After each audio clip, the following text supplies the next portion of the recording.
for its culture of secrecy, and I think one of the fascinating debates that corporations should be having is, do we need to do a better job of shutting up?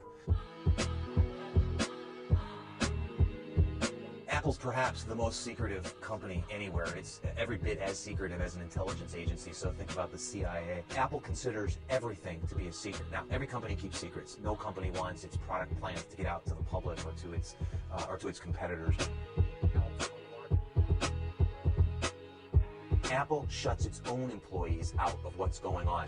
Your job at Apple is your job. Otherwise, you mind your own business. You don't poke your nose into what he's doing or what she's doing. The only people who know everything that's going on at Apple are the people at the very top. And so many Apple employees will get together in one of the cafeterias at Apple on the day of a major keynote to watch the keynote, whether it was Steve Jobs before he died or Tim Cook more recently, to find out what the products are going to be that are released. Even if they worked on those products, they may know a piece of it, but only their piece.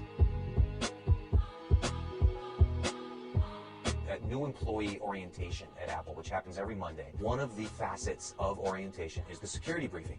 A security official from Apple sits down with the new employees and says to them, we take secrets very seriously here. If you divulge the secrets that you learn at Apple, you'll be fired.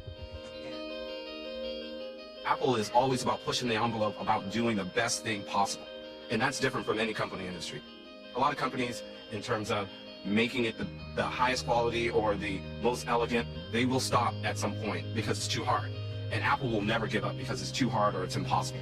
There's no company in the world where there is such a reverence for expertise. You don't come to Apple unless you're really good at what you do. The reason you're here, the reason you were hired, is because you're at the top of your field, or you have the potential to be at the top of your field. There's a belief in the power of small teams to do really great things. That if you got the right people in the room with this notion of let's just do something really great, then great things can happen.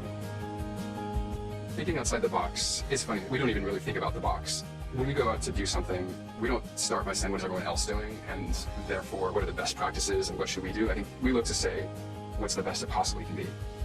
We never stopped really, and we were always refining every little last detail until there's no more time to refine. There is no such thing as good enough. It just has to be the best. そうですね。他の人と一緒に働くのが、本当に楽しいって思える人が多いですね。いろんな問題にぶち当たりながらも、どんどん前に進んで、常に問題を解決していく人たちっていうのが、Appleに多いです。I think certainly a hard work ethic is important because there's so much work put into making anything, be it a product or a piece of marketing or some software. What's presented to the consumer is this kind of effortless ease. You don't really know how much work goes on underneath the surface, but believe me, there's a lot. I love my role in making that happen. You will get more out of working here for 2 years than you will get out of working at any other company for 5 years. Easily. There's a lot of places you can find happiness. Work, when structured right, is one of the few places you can really find meaning. And I think what Apple gives the employees is the opportunity to be part of something really, really meaningful.